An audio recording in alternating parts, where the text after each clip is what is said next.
toppaguñu règle bi te di ay kilifa ci réew mi mais ci wàllu patrimoine yi ñuy déclaré. am na débat gu posé wu. sunu doyen Madiambal Diagne suscité ko. Ousmane Sonko déclaré na patrimoine am débat amu ci. mais li mu déclaré. ça fait débat du côté de Madiambal Diagne ndax jàpp na ni li mu déclaré ak li mu am y a un fossé. waaw man su fekkee si déclaration patrimoine Ousmane Sonko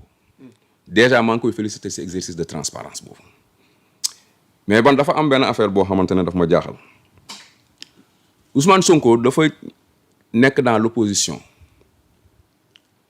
coowal l'affaire Sweet Beauté nga xam ne bëgguma ci delluwaat ne période boobu li ko yóbbu Sweet Beauté mooy amul woon moom 200 000 yu mu maase woo ñu dem tuuti waa ji accéder au sommet de l'État ñu jël lépp dénk ko le président de la République même la politique intérieure du pays loolu mën naa si ñëwaat ci kanam dog ko dénk dem concentré si politique étrangère génn bitim réew di dem di représenter Sénégal feneen ak si yeneen bàyyi ko wax loolu waa ji bi mu ñëwee accéder au sommet de l'État ñëw ni waxi martyr yi ne moom salaire am laalatu ko ñu ne wax mais waa ji kon lan lay dundee ndekete boobu waa ji bi mu ñu naan salaire am laalatu ko waa ji mu ngi làq ci côté 1,7 milliard par trimestre supposition la par trimestre wala par semestre wala lu mu mën a doon la logique de la chose voudrait que bi mu naan day jox martyrs yi 100 millions da day denc salaire am ba mu mat 100 millions mu jox leen ko mu tibboon ci caisse noire boobu jox leen ko première manipulation mu ngi noonu donc nit ku capable taxaw si ay victimes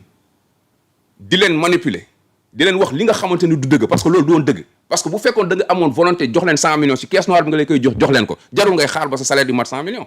te képp ku am salaire u benn montant banque boo ñëwee mun na par effet de levier mun na jël xaalis lebal la ko sax salaire jaar ñu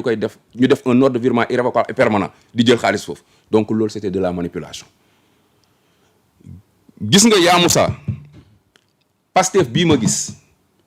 Pastef nii muy fonctionner nii Pastef c'est une secte tout simplement waaw parce que le terme n'est pas de trop pourquoi parce que lan mooy définition secte un parti nga ne secte waaw déglu secte lan mooy définition secte c'est un groupement d'individus qui exerce une emprise sur ses membres pour les manipuler par des phénomènes de manipulation tels que les demandes de fonds sous l'autorité d'un chef unique définition bii ma la joxoon xoolal lan moo am différence ak Pastef amul kon Pastef boo xoolee presque comme secte lay fonctionner donc Madiambal li mu wax du ma ko dëggal parce que yàgg na fi wax yoo xamante ne dëggal la également mais également du ma ko infirmer parce que journaliste bu mag la bu defee liggéeyam man damay bàyyi le temps qui est le meilleur des juges mu wax ñu si en tout cas Ousmane Sonko mii tey ma gis te man ma nekkoon si équipe de communication en 2019 ñu reloqué Ousmane les images de 2019 bi ñu koy photo mu sol grand boubou bu vert d'eau boobu sol costume bi loolu ñun ñoo toog équipe de communication dont les El Malick et autres relooké image Ousmane Sonko muy waxu panafricanisme ainsi de suite quoique man c'est un mot qui se termine en isme là je m'en méfie bi mu ñëwee tey Sonko on le voit s'habiller en Berluti on le voit s'habiller en G Weston on le voit porter des lunettes de Maybach dàll yoo xamante ne bu nekk 1 million jëm kaw lay jar des lunettes à presque 2 millions à côté de cela tu défends l'idéologie France dégage mais où est la logique un peu panafricaniste mais du sol Berluti kon Sonko moom si boppam maîtriser wul son style vestimentaire parce que l'habit ne fait pas le moine mais ça permet de reconnaître un moine donc loolu laa amoon lu ma ci wax. ok alors ñu des assemblée. parce que fi mu ne ni débat posé wu na ci éventuelle dissolution assemblée bi. ndax yenn observateurs yi yenn hommes politiques yi jàpp nañ ne assemblée bii nu gis. ak ni muy doxee ni vraiment te ñu kaa dissoudre ñu mën a jàll ci leneen. noo jàngatee débat ci éventuelle dissolution assemblée. man de assemblée bii nii dama gis ne premier acte bi mu teg bi mu ñëwee mooy jënd ay oto. non premier acte bi ñu teg non c'est-à-dire les faits ont leur sens. acte bi ñu njëkk posé mooy jënd ay oto pour leur confort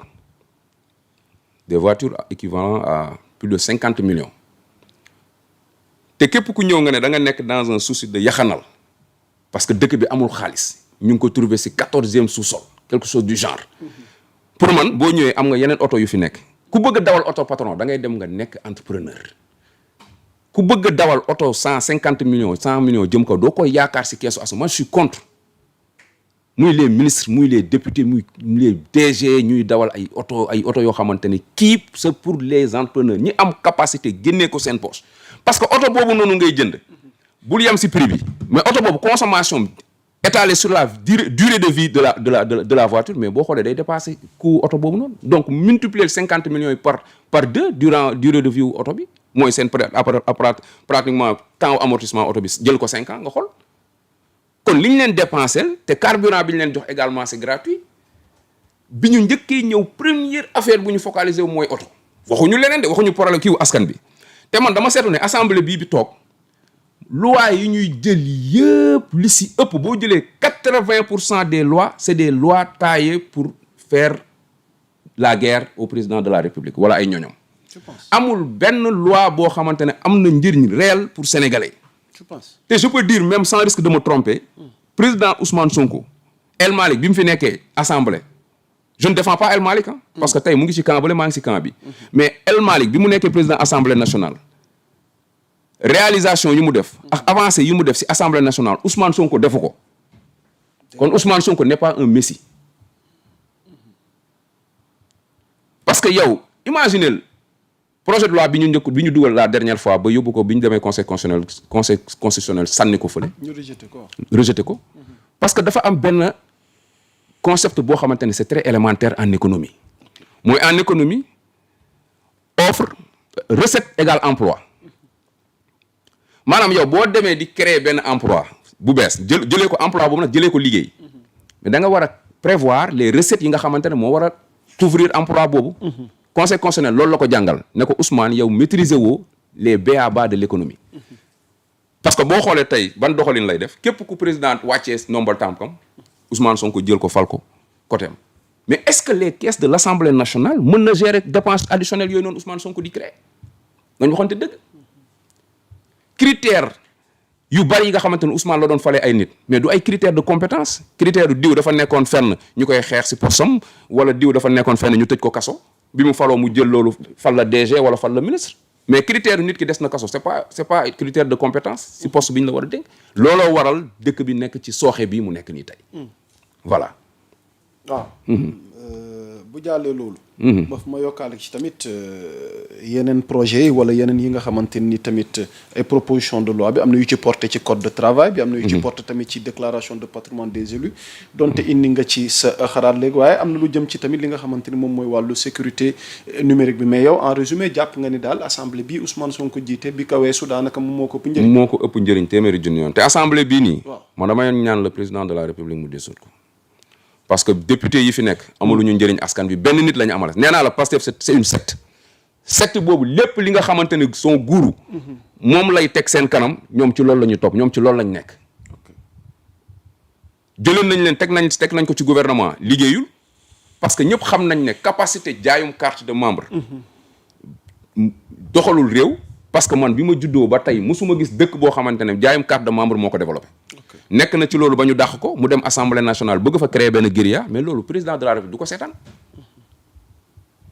ñun solennellement la ñuy demander le président de la république mu dissoudre cette assemblée nationale là bi nga xamante ne par analogie mën nañ ko tëxaleef mélodrame. ok alors bu jàllee loolu it ñoom it ñu ngi ci seen démarche. est-ce que tey yow en tant que membre de Kiiraay. amoo tuuti tiitaange par rapport ak démarche Pastef ak Ousmane Sonko mi leen jiite ci njaayum carte bi objectif 1 million waaye tamit ak yàkkamti gi mu yàkkamti échéance yi nga xamante ne moom moo nekk sunu kanam ci wàllu élection ndax waxee woo tamit ci wàllu woowu noonu. non yaa Moussa wax naa la léegi ne la. waaw ñun si wàllu développement la ñu ne.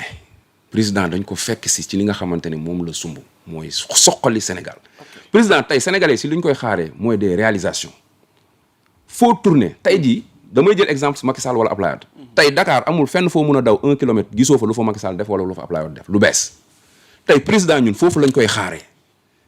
nee naa la capacité de vendre des cartes de membre nekkul critère de compétence pour yor réew Sonko il est très très très très fort dans la manipulation très fort ci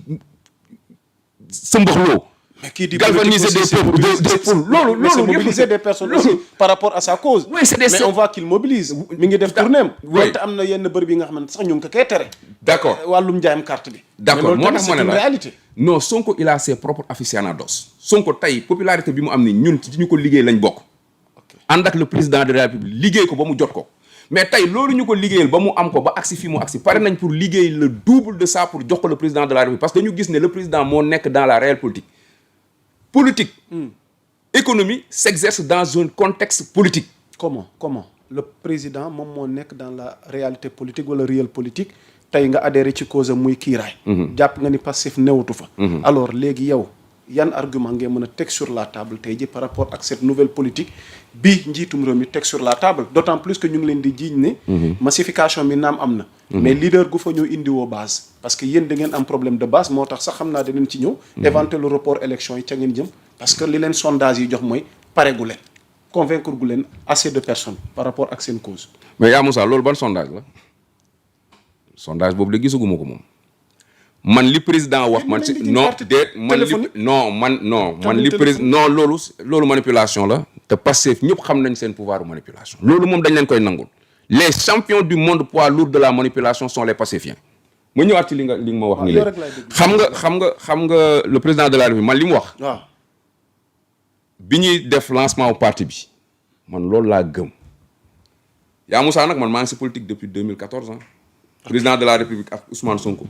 ñoom ñëpp maa leen jiitu ci politique man maa ngi si politique depuis 2014 boobu Pastef juddoogul ma am 26 ans. quelques mois après ci la Pastef nekk élection municipale 2014 au niveau de la commune de Gueule Tapée Fass Colobane. ma revenir pour ne pas perdre le fil de la discussion. si li nga xamante ne président loolu wax bi ñuy def lancement parti bi. dafa ne kiiraay mu mujjee juddu njëkk a màgg gën a am doole xam nga boo déggee mu wax loolu c'est-à-dire mën nga bañ a comprendre lu président bëgg a wax carrément yaa Moussa dama lay lancer benn défi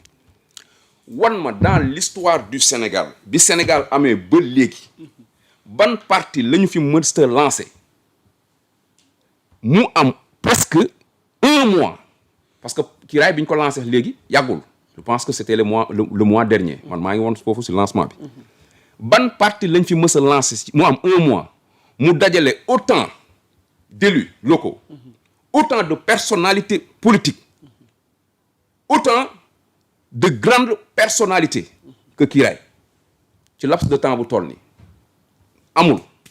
loolu mooy firndeel di dëggal kàddu yu président de la République wax Pastef mujjee judd njëkk a màgg ëpp doole. donc incha allah rabbi dina leer. donc je reviens histoire si Pastef. Pastef jaayum carte de membre bi ñu nekk. dañ leen koy bàyyil parce que ñoom bi ñu leen dénkee réew. parce que nee naa la tantôt le président de la République bi ñu accéder au sommet de l'État dafa jël la politique intérieure lépp. jox ko le président Ousmane Sonko jàpp ne kii confiance bi mu placé si moom war na mën a doxal ay prérogatives am boppam mu dénk ko ba si ay nomination président dem concentré wu dans la politique extérieure nekk si ay activités am di génn di dem di voyager mais à un moment donné il s'est rendu compte que le premier ministre nous a créé un problème économique en dehors du fait que 2021 ak yu xaw noonu am na problème politique bu fi indi mais problème politique garaawul face à un problème économique pourquoi parce que gis nañ ne Ablaye Wade ak Macky Sall toog nañ pendant presque 8 ans si mes souvenirs sont bons am ay problème mais ci benn tàkkusaan la ku tedd ki sëñ Mountakha dajale leen Massalikul Jinaan jubóole leen si benn fraction de seconde donc comme li ñu am adage bi di wax toutes les grandes guerres se terminent autour d'une table. ok donc problème politique mën nañ ko régler si ay minutes. mais un problème économique mën na transcender jéggi ay mandat di dem te loolu la ñu Ousmane Sonko bàyyil. à un moment donné le président s'est dit non mais kii kat man gis naa ne benn jeu li John Maynard li John kii doon wax comment on appelle ça encore le prix Nobel de l'économie basé sur la théorie des jeux wax ne par exemple kii li mu jógte def nii man bu ma ko si toppee sama mandat bi dafa nar a nekk un mandat nul te soo xoolee Sonko looloo ko arrangé woon Sonko donc yàq bi mu doon def di yàq noonu arrêté BTP yi commencé xeex entrepreneur yi commencé xeex yenn homme d'affaires yi jàpp ñiy tëj jël yenn maires yi ciblé leen di leen tëj topp leen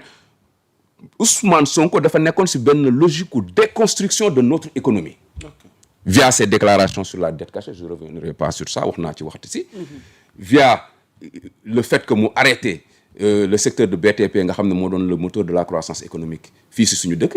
donc président dem ba gis ne kii kat logique bu mu jël mooy Diomaye mi bu réussir mën na laaj benn deuxième mandat te man loolu su boobaa du ma arrangé donc li mu mën a def mooy yàqal ko ba ñu ne Diomaye mi kat mënul mu ne kii kat maa leen ko joxoñoon comme mënul dem bàyyi ma nanguwaat li ma ko dénkoon ñëw présenté wu en 2029 mais loolu kenn du ko seetaan ci kon yëfi John Nash la def. loolu waaye jëfu Nash la def quoi waaw la théorie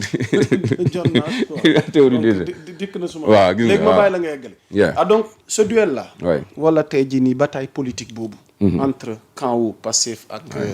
camp wu Kiraay mi nga xamante ni fa nga ne léegi loo ci gis kon non ci li ne sunu kanam non parce que éventuel report élection yi kii nee na la léegi bu ngeen bëggee suba lu ngeen di bëgg a dàq élection yi ndax ci xibaar yi jot nañ ni fi mu ne nii